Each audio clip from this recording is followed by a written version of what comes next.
Straight to the point question करें और उसके टू द पॉइंट आंसर होने चाहिए।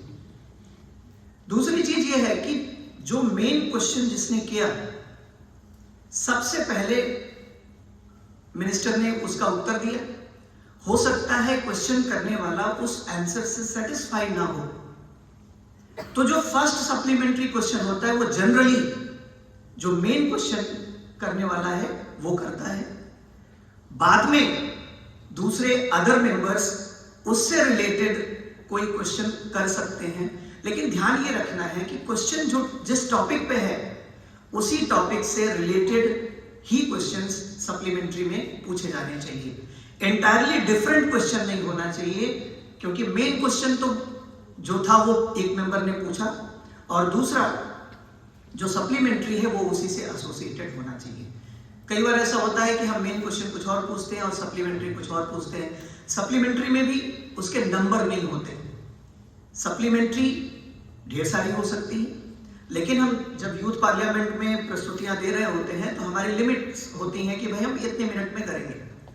तो जब हम अपनी प्रस्तुतियां दें तो ढेर सारे क्वेश्चन को इन्वॉल्व करने की बजाय हम 3 क्वेश्चन करें, 4 कर लें मैक्सिमम, लेकिन उसमें सप्लीमेंट्री जरूर हो, ताकि जो हम प्रोसीजर्स को दिखाना चाह रहे हैं वो जरूर दिखा पाए। तो कई क्वेश्चंस ऐसे भी यहां से किए गए जिसकी कोई सप्लीमेंट्री नहीं रही, या सप्लीमेंट्री थी भी तो डायरेक्टली किसी और बच्चे ने उसको किया। दूसरा, जो क्वेश्चन आर में क्वेश्चन किए जाते हैं बड़े ही स्पेसिफिक होते हैं, क्योंकि पॉलिसी बजट एलोकेशन पहले ही हो चुका होता है। किसी को कोई डाउट है या कोई फैक्चुअल इंफॉर्मेशन सरकार से लेनी होती है तो वो क्वेश्चन करता है। इसका मतलब हम बेसिक क्वेश्चंस नहीं कर रहे होते, हम कुछ इंफॉर्मेशन कलेक्ट कर रहे होते हैं या फिर क्लैरिफिकेशन कर रहे होते हैं।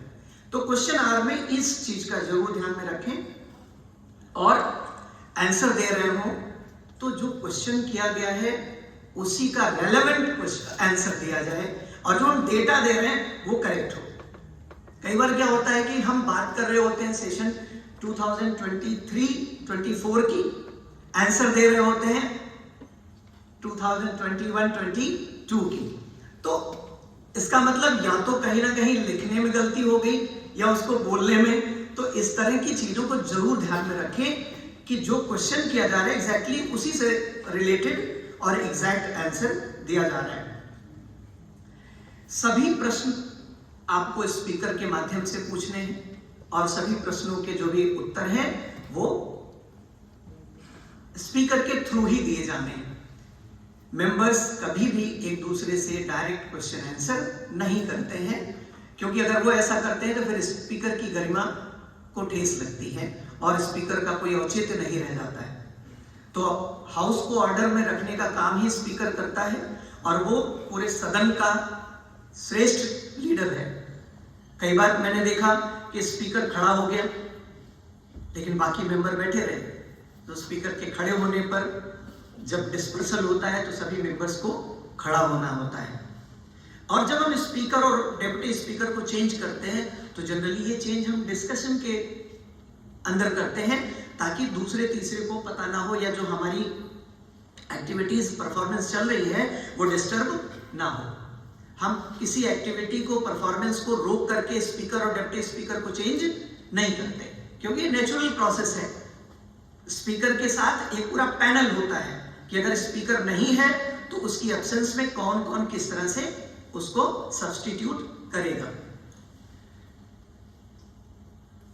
कॉलिंग अटेंशन किसी राष्ट्रीय महत्व के अति आवश्यक मुद्दे पर चर्चा का फोरम है।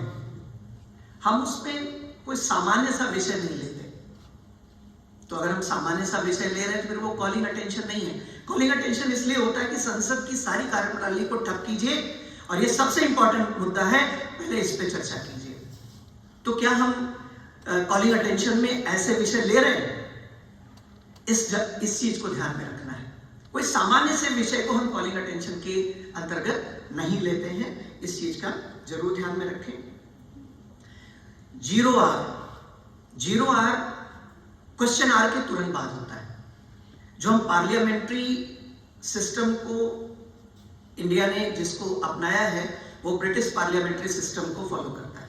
लेकिन 0R is purely Indian concept. 0R में राष्ट्रीय महत्व के विषय के साथ साथ स्पेशली जो मेंबर ऑफ पार्लियामेंट है वो अपने लोकल क्षेत्र की किसी बात को रख सकते हैं। मोस्टली ये इसी चीज के लिए होता है, क्योंकि आप देखिए 545 मेंबर्स होते हैं, सभी को क्वेश्चन करने का अवसर मिले पॉसिबल नहीं होता। लेकिन हर मेंबर ऑफ पार्लियामेंट अपने एरिया को रिप्रेजेंट करता है, तो वो अपनी लोकल डिमांड को, लोकल बात को 0 आवर के अंतर्गत रखता है। साथ ही साथ वो राष्ट्रीय महत्व के मुद्दों को भी इसमें उठा सकता है। तो 0R किस लिए है ये जरूर हम लोग समझें। दूसरा, जब हम डिबेट कर रहे होते हैं किसी भी विधेयक पर, जब भी हम स्क्रिप्ट लिखें तो ये ध्यान में रखें कि हम इंट्रोडक्शन ऑफ बिल जरूर करें प्लस कंसिडरेशन ऑफ बिल करें। अब जो बिल हम इंट्रोड्यूस करते हैं वही हम कंसीडर नहीं कर सकते। क्यों? क्योंकि जब हम कोई बिल इंट्रोड्यूस करते हैं उसकी एक कॉपी हाउस के पटल पर रख दी जाती है, यानी हर एक मेंबर को दे दी जाती है। अब उस पर चर्चा हम आने वाले दिनों के बाद करेंगे, यानी नेक्स्ट सेशन में करेंगे, क्योंकि सेम डे में आपने कोई पेपर टेबल पे ले किया और उस पर डिस्कशन नहीं कर सकते, क्योंकि मेंबर ने तो पढ़ा ही नहीं, तो फिर हम डिस्कशन कैसे करेंगे। तो जो हम बिल का इंट्रोडक्शन करते हैं उसी पर कंसिडरेशन नहीं होता है। तो 2 बिल अलग अलग होने चाहिए, एक फॉर इंट्रोडक्शन और दूसरा फॉर कंसिडरेशन। कंसिडरेशन में भी ध्यान में ये रखना है कि बिल जो इंट्रोड्यूस करता है वही इसको फाइनली पास भी करेगा। तो ये भी जरूर ध्यान में रखें कि आपका जो प्रश्न है जिस मिनिस्टर ने इंट्रोड्यूस किया उसके जो प्रोविजंस बताए, क्लॉजेस बताए, ज्यादातर लोगों ने क्लॉजेस का जिक्र किया जब बिल पास कर रहे होते हैं, लेकिन जब बिल इंट्रोड्यूस करते हैं वो क्लॉज तो गायब है। आपने सिंपली बिल के 4-6 लाइन बता दिए एक पैसेज के रूप में, आपने क्लॉज मेंशन नहीं किया। फिर बाद में आप क्लॉज बाय क्लॉज कैसे पास कर रहे हैं? यानी जो बिल के प्रोविजंस हैं उनको आप 4-5 क्लॉज में दिखा दीजिए। जनरली फर्स्ट क्लॉज वो बिल का टाइटल होता है, then second to third, fourth, 6, 8, 12 जो भी है वो क्या होंगे, डिफरेंट क्लॉजेस, प्रोविजंस होंगे। तो जब आप बिल को डिस्कस कर रहे होते हैं तो दोनों तरफ के मेंबर डिस्कस करते हैं। रूलिंग पार्टी सपोर्ट करता है और जो अपोजिशन है वो भी सपोर्ट कर सकते हैं, लेकिन जनरली अपोज करते हैं। तो अगर किसी मेंबर ऑफ अपोजिशन ने किसी प्रोविजन को अपोज किया है या अमेंड करने की बात कही है, तो जब हम बिल पास करते हैं तो उसका जिक्र करेंगे और कंसर्न मिनिस्टर ये कहेगा कि we will take it up, या उसको कन्विंस कर लेगा, देन वो विड्रॉ करेगा।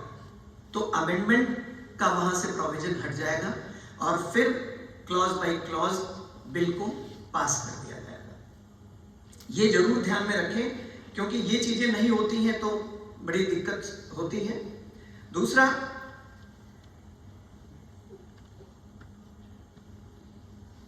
जो नाम हम लिखते हैं बिल के, अगर कोई बिल है ओरिजिनली इंट्रोड्यूस्ड है उसमें अमेंडमेंट नहीं आएगा, और अगर कोई बिल इंट्रोड्यूस होके आ रहा है तो उस बिल के साथ साथ अमेंडमेंट जरूर रहेगा। ये जरूर ध्यान में रखें, कुछ एक में ये चीजें मिसिंग थी। एक और चीज है, हम लोकसभा या राज्यसभा को यूथ पार्लियामेंट के थ्रू दिखाते हैं।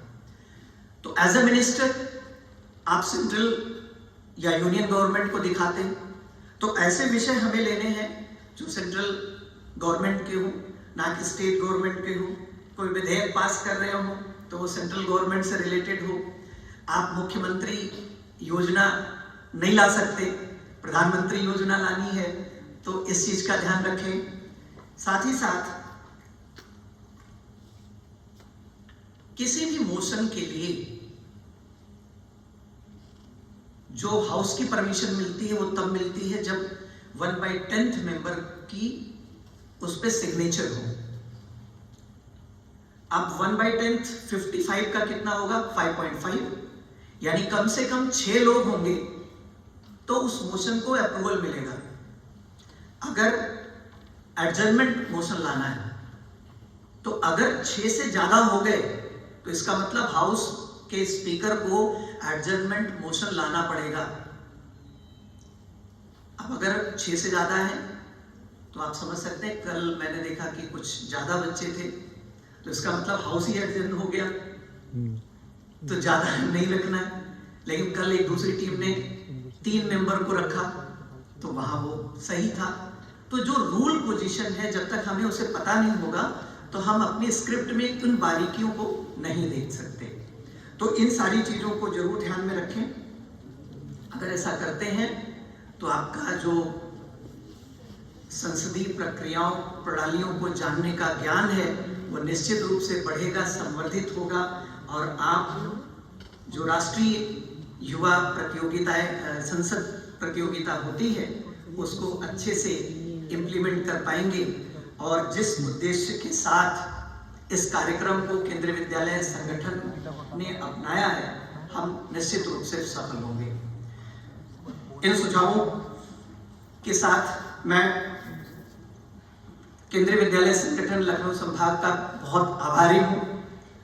विजय सर ने अवसर दिया इस कार्यक्रम में आप सभी की प्रस्तुतियों को देखने का।